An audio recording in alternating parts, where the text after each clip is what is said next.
isn't a joke. If you're in Singapore, at least the VIPER Ultimate is currently about 100 Singapore dollars off everywhere I can find it. I bought mine from Best Denki, they're not sponsoring this, but you can also find it on Amazon.sg for like about 150 bucks, which for the quality of mouse that the VIPER Ultimate is a really good price. The reason for this price drop is the new V2 Pro. The VIPER Ultimate is looking like a really good deal right now. Now, the V2 Pro, which is the new release causing this price drop, is actually what I wanted to discuss mainly in this video and why it kind of ticks me off a little and is a bit annoying in terms of its pricing. Like, I felt like it was a very uninspired release, even though there's a lot of people who love it over on Reddit. The V2 Pro then, what do I think about it? I think it feels kind of like a cash grab to try to cash in on the lightweight mouse trend. And while I can't blame Razer for doing a wise business decision, as a company that likes to pride itself on its innovation, which it has plenty of, to just do a cash grab is kind of a bit annoying to see. Now, many people do actually think that this is a VIPER Ultimate replacement,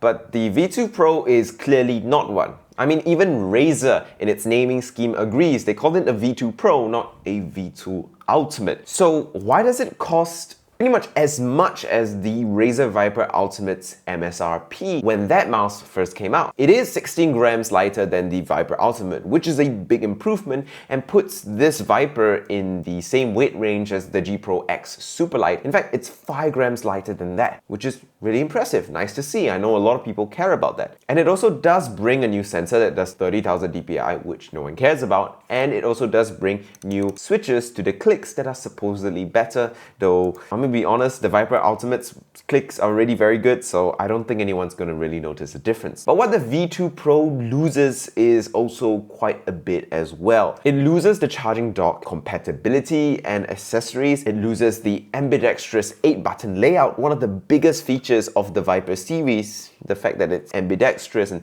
left-handed gamers can use it perfectly. It loses a lot of what the VIPER Ultimate had that made it a ultimate gaming mouse, which is why it was called the VIPER Ultimate. So why is the V2 Pro so expensive is my question. I mean, it came in at the same price as the VIPER Ultimate when it was new at launch. And in all fairness, yes, I get that the V2 Pro is only just being as priced as competitively as the G Pro X Superlight, but I just feel like it's kind of weird to just be charging that much for a mouse that is less than the VIPER Ultimate. Yes, you are paying for a lighter mouse with the V2 Pro, lightest mouse that Razer actually sells. But you have to think to yourself, how did Razer get to this point?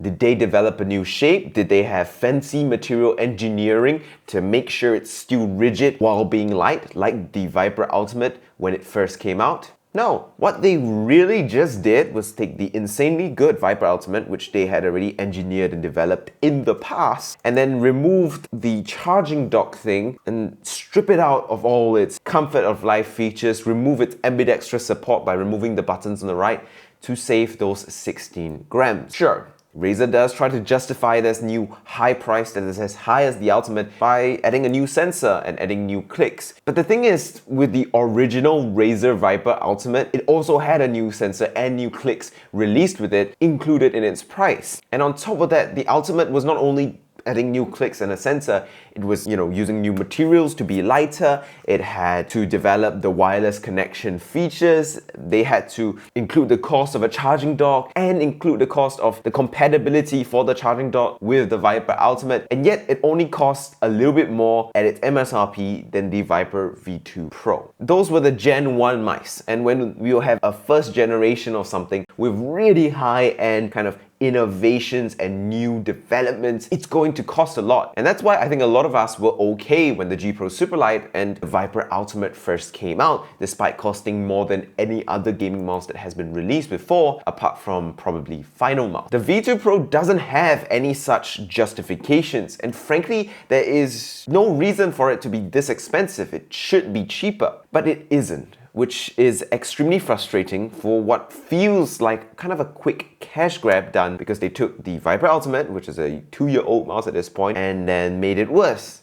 but lighter, and charging you as much for it. To me, it just feels kind of uninspired, especially for a company that has a reputation for innovation like Razer. Not that the V2 Pro is a bad mouse, it's just the whole principle behind it. It feels like two main things happen here. Number one, they saw the G Pro Superlight having nothing in it, and still being successful. So they felt that, you know, with the VIPER Ultimate, they gave gamers too much with what they had released, and they could charge the same amount of money for a whole lot less included with their mouse. Basically, they realized that people will buy a mouse that is super lightweight no matter what issues they have after seeing the G Pro Superlight being released and also the Starlight from Final Mouse with all its issues being released, that they went, you know what? Why try to have good features and lightweight at the same time and put in all the effort when we can just not try, take it all out, and just make it lighter by tossing everything out of the window? Because I can assure you that very little has changed from the VIPER Ultimate in the V2 Pro in terms of like the case and the structure and the engineering. Number two, they probably saw Logitech release the G Pro X Superlight and needed a mouse to compete with it. So instead of sticking to their guns, putting in all the effort like they did previously with the VIPER Ultimate, and making a mouse that is as good as the G Pro Superlight in terms of weight, but a lot better because it still kept a lot of quality of life features, Razer just went, you know what, we'll take the VIPER Ultimate and remove everything and just compete with the G Pro X Superlight that way because that's what Logitech does. Come on Razer, you guys are awesome, so why aren't you doing your own thing? To be fair, that is all fine because truthfully, a lot of esports super tryhard, hyper focused on winning gamers don't actually care about the features that the VIPER Ultimate has. I'm just talking about a principle behind it. If you're selling a VIPER Ultimate without the ultimate features, at least make it substantially cheaper. You can undercut the G Pro and piss off Logitech. You didn't. Maybe some of you think I'm frustrated for no reason here, because the free market is going to do what the free market wants. And Razer is just a business trying to maximize profits. Not gonna hate on them for it. I don't hate them personally. I am just a bit frustrated with the launch of the V2 Pro because Razer could have done a lot more here, either by making a mouse that was really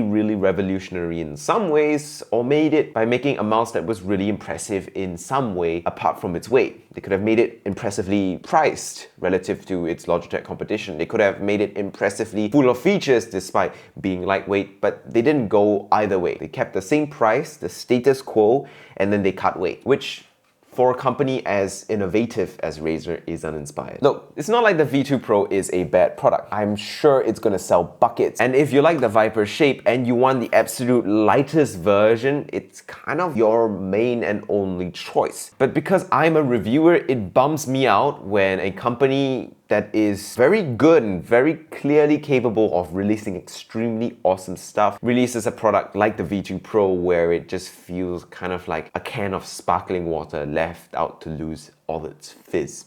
It's not bad, it's just not exciting for a mouse that is one of the most expensive things that Razer sells. I guess lightweight mania and obsession in the gaming mice world has taken over, and it's the only thing that matters now, even more than fair, logical pricing. In conclusion then, the V2 Pro. Esports tryhards and pros will love it, and people with unemptiable wallets will love it too if they want the ultimate in lightweight performance. If you're looking for that, it is a great choice, probably considering how good the VIPER Ultimate, it's clearly just a slight tweak from already is. But for most of the other consumers out here, the average buyer with a normal income who doesn't really need the absolute lightness in their gaming mice, they just need a light, good quality wireless one, the VIPER Ultimate is probably a way better deal. I think the weight of $100 in your pocket is going to be way better feeling than the 16 grams weight saving at your wrist. And it is such a good deal for a mouse that till this day, even though it's 2 years old, will still easily be considered one of the top 10 best gaming mice in the world, assuming that the Razer VIPER shape is the right shape for you. And with that, thank you guys so much for watching. Appreciate you for checking this out, and thank you guys so much for watching to the end. All love to you guys. I'll see you guys around.